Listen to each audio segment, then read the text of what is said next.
The sun was barely peeking through the heavy curtains of Kensington Palace when Prince William opened his eyes. It was 5:30 in the morning, and today was not like any other day. Today would be remembered by millions of people around the world. But for William, it felt like the most personal day of his life. He sat on the edge of his bed, staring at his hands. These same hands that had held his mother's hand as a little boy would today carry the weight of royal tradition. The silence in the room was thick, broken only by the distant sound of London waking up outside his window. Catherine was already awake, sitting quietly in the chair by the window. She had been watching her husband for the past 10 minutes, knowing that words would not help right now. She understood that this morning was about more than just royal duties. It was about a son preparing to honor his father while feeling the absence of his mother more deeply than ever. William walked to the bathroom and splashed cold water on his face. The man looking back at him in the mirror was 41 years old, a father of 3, and the future King of England. But right now, he felt like that 15-year-old boy walking behind his mother's coffin, trying to be brave when everything inside him was breaking. His phone buzzed with messages from Harry, who was calling from California. The brothers had talked late into the night, sharing memories of their mother and how she would have felt about this day. Harry's voice had been thick with emotion as he wished his brother strength for the ceremony ahead. The palace staff moved quietly through the corridors, preparing for what would be one of the most watched events in recent royal history. Everyone knew this day was special, but they also knew it would be difficult for William. Princess Diana's absence would be felt more strongly today than it had been in years. William's dresser arrived with the ceremonial uniform that had been prepared months in advance. Each piece of fabric, every button and decoration had been chosen with care. But as William looked at the formal clothes laid out before him, all he could think about was the simple blue dress his mother had worn to his school sports day when he was 12. Catherine approached him gently and placed her hand on his shoulder. She did not need to say anything. Her touch reminded him that he was not alone, that she would be there in the Abbey, watching him with pride and love. Their children would be there too, carrying on the family legacy that Diana had started. The morning news was already broadcasting live from outside Westminster Abbey. Thousands of people had camped overnight to hit the best spots to see the royal family arrive. Television crews from around the world were setting up their cameras, ready to capture every moment of what promised to be an emotional and historic day. William's private secretary knocked softly on the door. It was time for the final briefing before they left for the Abbey. The schedule was precise, every minute planned down to the second. But William knew that no amount of planning could prepare him for the emotional weight of walking into that ancient building without his mother there to see him. He picked up the small photograph from his bedside table. It was a picture of him and Diana from 1995, both of them laughing at something silly during a family vacation. Her eyes were bright with joy, and her arm was wrapped protectively around his shoulders. He touched the glass gently and whispered something that only he could hear. Outside, the London morning was growing brighter. The city was waking up to witness history, but inside the palace, a son was preparing to honor his family's legacy while carrying the love and memory of his mother in his heart. The car that would take him to Westminster Abbey was waiting outside. Today, Prince William would step into his future, but he would carry his past with him every step of the way. The black Rolls-Royce pulled up to Westminster Abbey at exactly 10:15 a.m. As Prince William stepped out of the car, cameras flashed from every direction. But it was not the professional photographers who would capture the moment that touched the world. It was the thousands of people holding up their phones, recording what they saw in William's face. Emma Thompson, a nurse from Edinburgh, was standing in the crowd when she saw William walking toward the Abbey entrance. Something about his expression made her heart skip a beat. She quickly opened her phone and started recording. Later, she would post the video with the words, "This is what bravery looks like when your heart is breaking." Inside the Abbey, millions of people around the world were watching the live broadcast. In a small apartment in Tokyo, Yuki Tanaka was having her morning coffee when she noticed how William's hands trembled slightly as he adjusted his ceremonial robes. She screenshot the moment and shared it on social media with the caption, "Even princes are human." The ceremony began with ancient hymns filling the massive cathedral. William took his place at the front, his back straight and his chin up. But viewers at home could see what the cameras captured that the people in the Abbey could not. His eyes kept moving to an empty seat in the front row, where his mother should have been sitting. Maria Santos, a teacher from Mexico City, was watching with her students when one of them pointed to the screen. "Look at his eyes," the student said. "He looks like he is trying not to cry." Maria looked closer and saw what her student meant. She posted about it later, writing, "Children see truth that adults sometimes miss." As the ceremony continued, social media posts started flooding in from around the world. A construction worker from Australia wrote about how William reminded him of his own father at his grandfather's funeral. A grandmother from Canada shared how she could see the little boy in William, still missing his mother after all these years. The most powerful moment came when the choir sang "Jerusalem," a hymn that had been sung at Diana's memorial service. The cameras caught William's face for just a split second as his composure almost broke.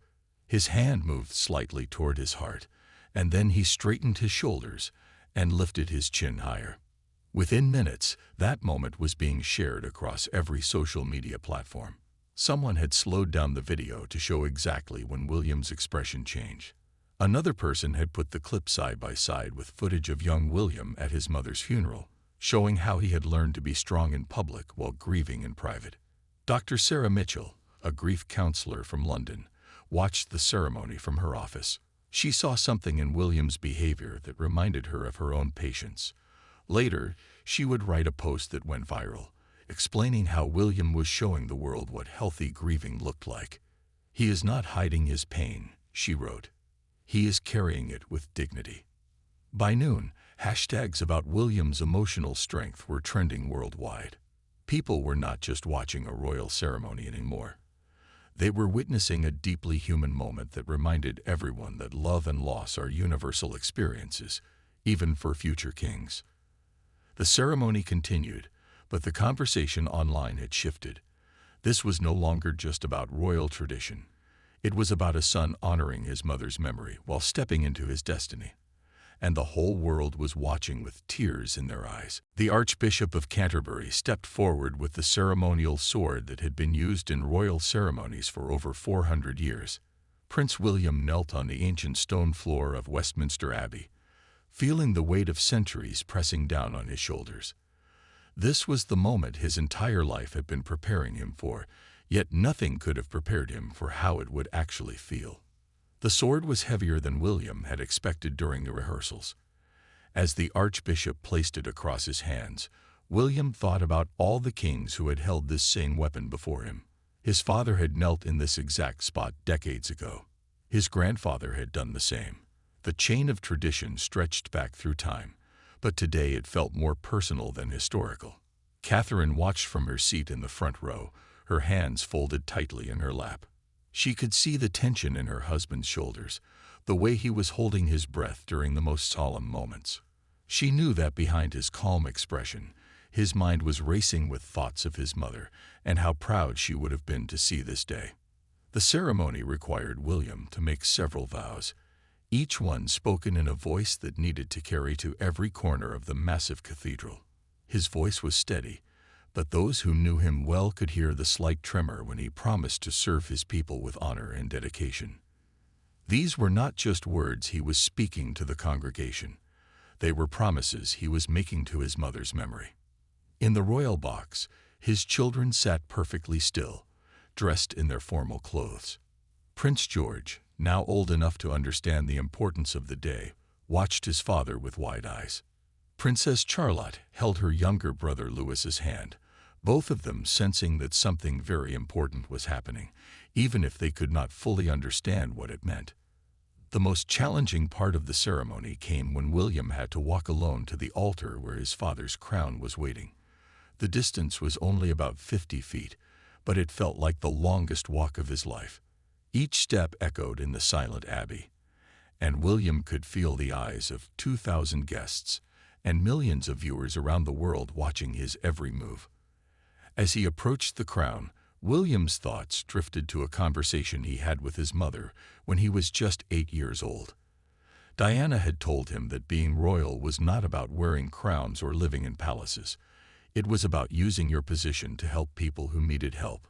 Never forget that your real crown is the love you give to others, she had said while tucking him into bed one night. The crown itself was magnificent, covered in precious stones that sparkled under the Abbey's ancient lights. But as William looked at it, he did not see jewels or gold. He saw responsibility. He saw the hopes and dreams of millions of people who would look to him for leadership in the years to come. The Archbishop's voice filled the cathedral as he began the blessing that would officially make William the next in line for the throne. The words were in Latin, a language that connected this moment to hundreds of similar ceremonies throughout British history. William closed his eyes and let the ancient sounds wash over him. When he opened his eyes again, he caught sight of Harry's empty chair. His brother had wanted to be there, but distance and family complications had made it impossible.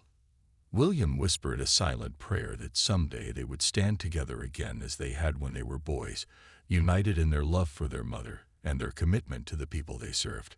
The ceremony was reaching its climax, but for William, the most important moment was still to come. Soon, he would have to stand and face the congregation, wearing the symbols of his future role while carrying the invisible weight of his past. As the choir's voices soared through Westminster Abbey, Prince William closed his eyes for just a moment. The beautiful music transported him back to another time, another place, when his mother would sing the same hymns while doing simple things around Kensington Palace. Diana had a terrible singing voice, but she sang anyway, filling their home with joy and laughter. The memory hit him so strongly that William had to take a deep breath to stay focused on the ceremony. He could almost hear Diana's voice mixing with the professional choir, off-key but full of love. She used to tell him and Harry that music could heal any sadness, and she proved it every day by singing while she cooked their breakfast or helped them with homework. William opened his eyes and saw Catherine looking at him with concern. She had learned to read his expressions over the years of their marriage, and she knew when he was thinking about his mother. Catherine gave him the smallest nod, a silent reminder that she was there, that he was not facing this moment alone. The Archbishop continued with the ancient ceremony, but William's mind kept drifting to the lessons his mother had taught him. When he was 12, Diana had taken him to a homeless shelter in London. She did not bring cameras or reporters. It was just a mother showing her son that being royal meant caring about people who had less than they did. At the shelter, William had met a boy his own age who had been living on the streets for months. The boy's clothes were dirty and his shoes had holes, but his eyes were bright with intelligence. Diana encouraged William to talk to the boy, to learn his story, to understand that circumstances, not character, had put him in that situation. That day changed everything for William. He realized that the comfortable life he lived at the palace was not normal for most people. His mother made sure he understood that his privileges came with responsibilities. "You will have power someday," Diana had told him during the car ride home. "Use it to help people like that boy." Now, as William knelt in Westminster Abbey, he thought about that homeless boy and wondered what had happened to him. He thought about all the people his mother had helped during her short life, and all the people he would have the chance to help in the years ahead. The ceremony required William to hold several sacred objects, each one representing a different aspect of royal duty. The scepter represented his authority to lead. The orb represented his role as protector of the realm. But in his heart, William carried something more powerful than any ceremonial object. He carried his mother's example of compassion and service. Diana had always told her sons that titles and traditions were important, but what mattered most was how they treated people when no one was watching. She taught them to look into people's eyes when they spoke, to remember their names, to ask about their families. These simple acts of kindness, she said, were more valuable than any crown jewel. As the ceremony progressed, William found strength in these memories. Every time the weight of tradition felt overwhelming, he remembered his mother's laughter. Every time the pressure of public attention became too much, he remembered how Diana had taught him to find joy in simple moments.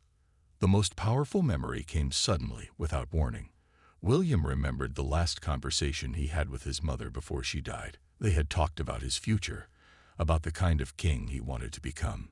Diana had made him promise that he would never let the formality of royal life make him forget how to connect with ordinary people. "Promise me," she had said, holding his hands in hers, "that you will always remember that being royal is about serving others, not being served by them." William had promised, and now, 26 years later, he was finally beginning to truly understand what she meant. The Archbishop raised his hands and the entire cathedral fell into perfect silence. This was the moment everyone had been waiting for. Prince William would now receive the ceremonial blessing that would officially confirm his position as heir to the throne. 2,000 people held their breath, and millions more watched from around the world. William stood slowly, his legs slightly unsteady after kneeling for so long on the hard stone floor. The ceremonial robes felt heavier now, as if they had absorbed the weight of all the history and tradition that surrounded him. He looked straight ahead, but his peripheral vision caught sight of the stained glass windows that had watched over countless royal ceremonies throughout the centuries. The Archbishop began to speak the words that had been spoken in this same place for over 1,000 years.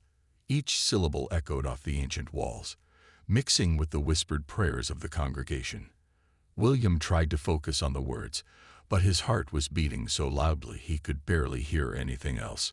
Catherine watched her husband from her seat, seeing the slight tremor in his hands that no one else would notice. She knew that behind his composed expression, William was fighting an internal battle between his public duty and his private emotions. This was the moment that would define the rest of his life, and she could see both his strength and his vulnerability. The most difficult part came when William had to repeat the ancient oath of service. The words were in Old English, formal and heavy with meaning. As he spoke each line, William thought about what he was promising. He was pledging his entire life to the service of his people, promising to put their needs before his own wants and desires. "I solemnly promise and swear to govern the people of this United Kingdom of Great Britain and Northern Ireland." William's voice carried clearly through the cathedral, but inside his head, he heard his mother's voice reminding him that governing was not about giving orders. It was about listening, understanding, and caring for people as if they were his own family. The congregation responded with their own promises, pledging their loyalty and support to William as their future king. The sound of 2,000 voices speaking in unison was overwhelming. William had to close his eyes for a moment to absorb the magnitude of what was happening. These people were not just reciting traditional words. They were placing their trust in him. The Archbishop placed his hand on William's head for the final blessing. The touch was gentle but carried enormous significance. In that moment, William felt connected to every king and queen who had stood in this same spot throughout British history. He felt the presence of his grandmother, Queen Elizabeth, who had guided him throughout his life. He felt his father's pride and his mother's love. But the most powerful feeling was one of responsibility. William realized that this ceremony was not really about him at all. It was about the millions of people who would look to him for leadership, guidance, and hope in the years to come. Children who had not yet been born would someday need him to make decisions that would affect their lives. The blessing concluded with the Archbishop's words ringing through the Abbey. "May God bless and keep you. May his face shine upon you. And may he grant you the wisdom to lead with compassion and the strength to serve with humility." William felt tears forming in his eyes, but he blinked them back. This was not the time for private emotions. As the congregation began to sing the final hymn, William looked up at the soaring ceiling of Westminster Abbey. Somewhere beyond those ancient stones, he believed his mother was watching, proud of the man he had become and confident in the king he would one day be. The ceremony was almost over, but William knew that in many ways, this was just the beginning. The ceremony was complete, but the hardest part was still ahead. Prince William had to walk the full length of Westminster Abbey, from the altar to the main entrance, while wearing the ceremonial robes and carrying the symbols of his future role. Every step would be watched by the congregation and broadcast live to millions of viewers around the world. William took his first step and immediately felt the weight of history on his shoulders. The Abbey was completely silent except for the soft sound of his footsteps on the ancient stone floor. 2,000 people watched him walk, but William felt as if he was walking alone through time itself, connected to every royal who had made this same journey before him. As he passed the front row, William caught sight of his children. Prince George was sitting perfectly still, trying to be grown up, but William could see the admiration in his son's eyes. Princess Charlotte gave him the tiniest smile, and little Prince Louis waved his small hand before Catherine gently lowered it. In that moment, William realized he was not just carrying on tradition for himself. He was showing his children what it meant to serve others. The walk continued, and William began to notice individual faces in the congregation. He saw elderly veterans who had served the crown for decades, their medals gleaming on their formal uniforms. He saw young people who represented the future of the nation, their eyes bright with hope and expectation. Each face reminded him that being royal was about serving real people with real lives and real dreams. About halfway down the aisle, William's composure almost broke. He passed the section where his mother's friends were sitting, women who had shared Diana's passion for helping others. Lady Sarah McCorquodale, Diana's sister, was there with tears in her eyes. She nodded slightly at William, and he knew she was thinking the same thing he was. Diana should have been there to see this day. The moment passed, and William continued walking. His training took over, and he found his rhythm. Step by step, he moved toward the massive doors of the Abbey. The ceremonial robes flowed behind him, and the ancient symbols of monarchy caught the light from the stained glass windows. Television cameras captured every moment of the walk, but they could not capture what William was feeling inside. He was thinking about the promises he had just made, about the responsibility he had accepted, about the life he was choosing to live in service to others. With each step, he felt his mother's presence more strongly. Near the end of the aisle, William saw faces he recognized from his charity work. There was the director of the homeless shelter where he volunteered, the head of the mental health organization he supported, and the young woman who had started a program for at-risk children. These were the people who reminded him why his role mattered. They were the reason he had spent years preparing for this moment. The final steps were the most difficult. William could see the bright sunlight streaming through the open doors of the Abbey, and he knew that when he stepped outside, he would face thousands of people who had gathered to celebrate this historic day. The cheering crowd would be loud and overwhelming, but William would have to smile and wave as if this was the happiest day of his life. Just before he reached the doors, William turned slightly and looked back at the altar where he had just made his vows. The distance seemed enormous now, as if he had traveled not just through space, but through time. The boy who had entered the Abbey that morning was gone forever. The man who was about to step into the sunlight was ready to become the king his people needed him to be. William paused for just a moment at the threshold. He took a deep breath, straightened his shoulders, and lifted his chin. Then he stepped into the light, into his future, into the role he had been born to fill. The crowd's cheers were deafening, but in his heart, William heard only his mother's voice, telling him she was proud of the man he had become. As Prince William stepped into the brilliant London sunlight, the crowd's cheers hit him like a wave. Thousands of people lined the streets, waving flags and holding signs with messages of support. But William barely heard the noise. His attention was focused on something else entirely, something that no one in the crowd could see or understand. Hidden inside his ceremonial jacket, pressed close to his heart, was a small locket that had belonged to his mother. Diana had worn it every day for the last 5 years of her life, and it contained a tiny photograph of William and Harry as young boys. Catherine had suggested he carry it during the ceremony. And now William could feel its weight against his chest, with every breath he took.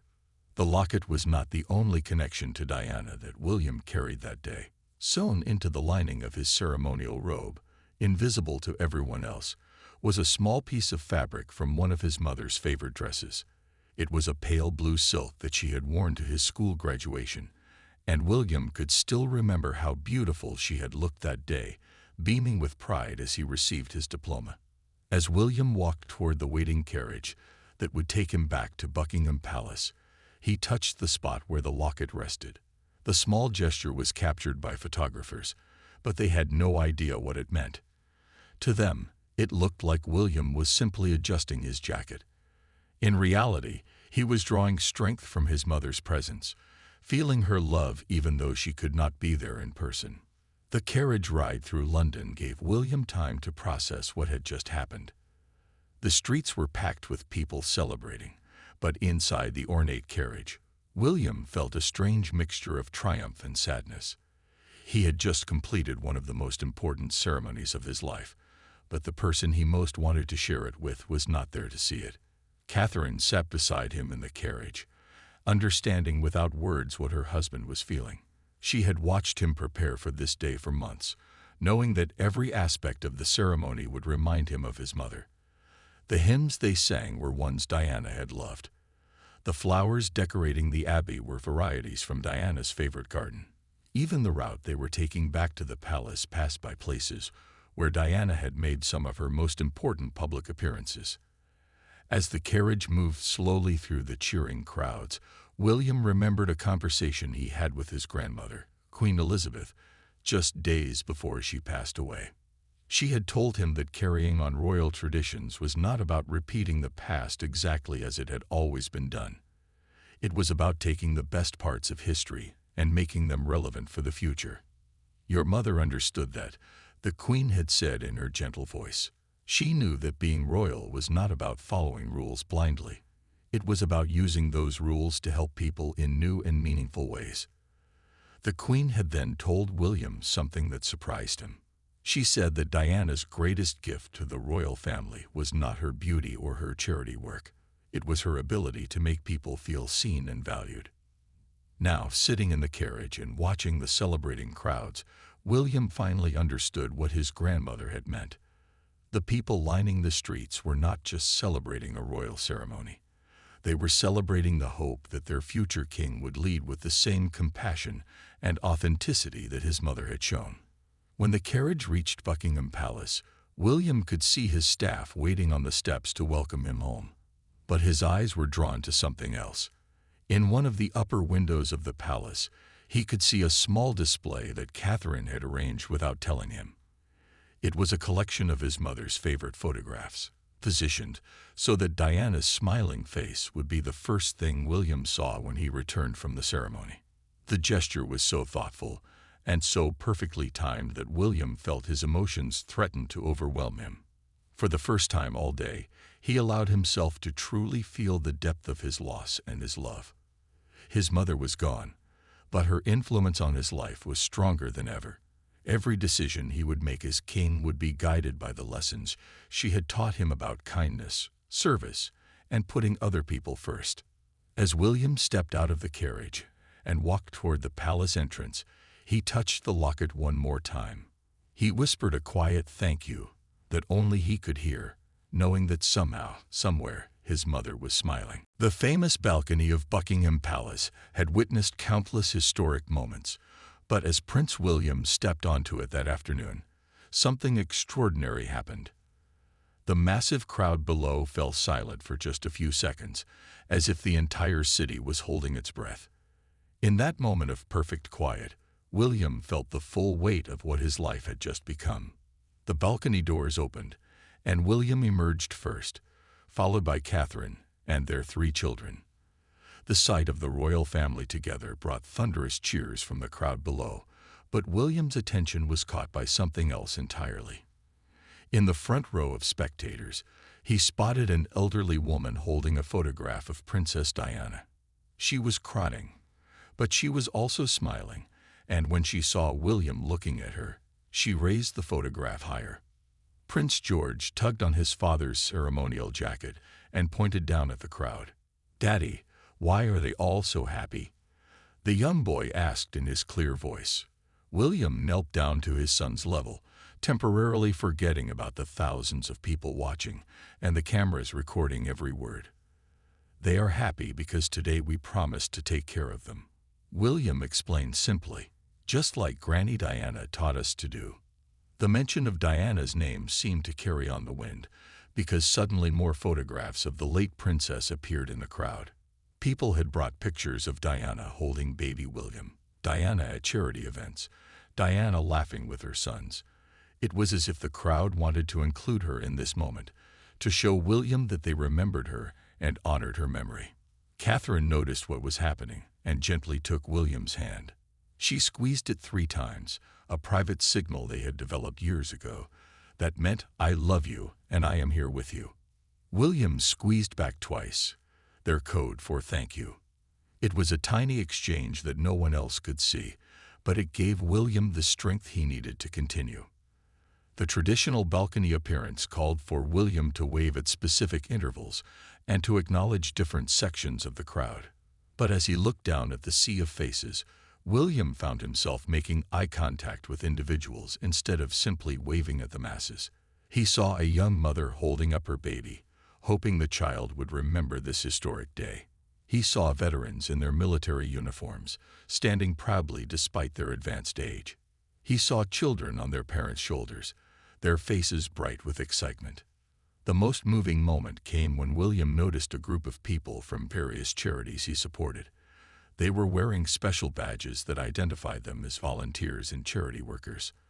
Among them was a woman William recognized from a homeless shelter where he had volunteered for years. She had brought a group of young people who had been helped by the programs Diana had started decades ago. When William waved specifically at this group, the woman held up a sign that made his breath catch in his throat. It read simply, "Diana's boys are keeping her promises." The sign was small and handwritten, but its message was powerful enough to make William pause in his royal duties. For a moment, he was not the future king acknowledging his subjects. He was a son receiving confirmation that his mother's work was continuing through him. The cameras captured William's reaction to the sign, and within hours, the image would be shared millions of times on social media. People around the world would see the exact moment when a royal ceremony became something much more personal and meaningful. As the balcony appearance neared its end, something unprecedented happened. The crowd began to sing Jerusalem, the same hymn that had been performed during the ceremony and had been one of Diana's favorites. The singing started with just a few voices, but it quickly spread until thousands of people were joining in. The sound rose up from the street and surrounded the royal family on the balcony like a musical embrace. William stood perfectly still as the impromptu choir sang, his hand resting on Prince George's shoulder and his other arm around Catherine. Princess Charlotte and Prince Louis stood quietly beside them, sensing that something special was happening even if they did not fully understand what it meant. When the song ended, the crowd erupted in applause that seemed to go on forever. William raised his hand one final time, but instead of the formal royal wave, he placed his hand over his heart in a gesture of genuine gratitude and love.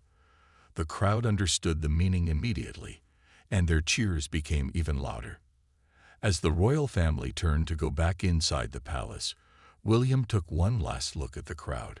Somewhere in that sea of faces, he knew his mother's spirit was present, proud of the man he had become and confident in the king he would one day be. As the palace doors closed behind him, Prince William felt the ceremonial weight of the day finally lifting from his shoulders. The public part of this historic day was over, but the most important moment was still to come.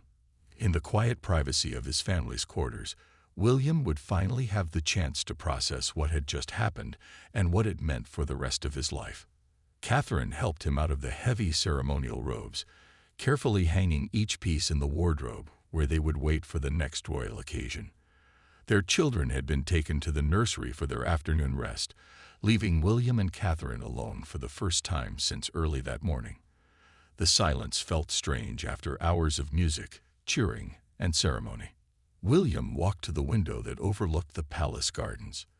The crowds had dispersed, but he could still see people walking slowly along the palace gates, reluctant to let this special day end. Some were taking selfies, others were simply standing quietly, as if they too needed time to absorb what they had witnessed. "How do you feel?" Catherine asked gently, joining him at the window. It was a simple question, but William found it surprisingly difficult to answer. He felt proud, overwhelmed, grateful, and sad all at the same time. Most of all, he felt the enormous responsibility of living up to the trust that had been placed in him. "I keep thinking about what she would have said," William replied, and Catherine knew immediately that he was talking about Diana. "She would have found something to make me laugh, something to remind me that despite all the ceremony and tradition, this is really just about helping people." Catherine smiled and pulled out her phone. She had been recording short videos throughout the day, moments that the official photographers had missed. She showed William one she had taken during the balcony appearance, when he had knelt down to talk to Prince George. In the video, William's face was completely transformed. The formal mask of royal duty had disappeared, and he looked like any father explaining something important to his child. "This is who you really are," Catherine said softly.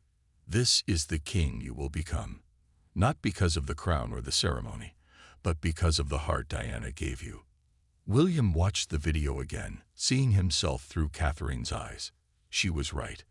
The most important part of today had not been the ancient rituals or the ceremonial objects. It had been the moments when his humanity showed through, when people could see that despite his royal titles, he was still a man who loved his family and cared about others. That evening, after the children were asleep, William did something he had been planning for months. He sat down at his desk and wrote a letter.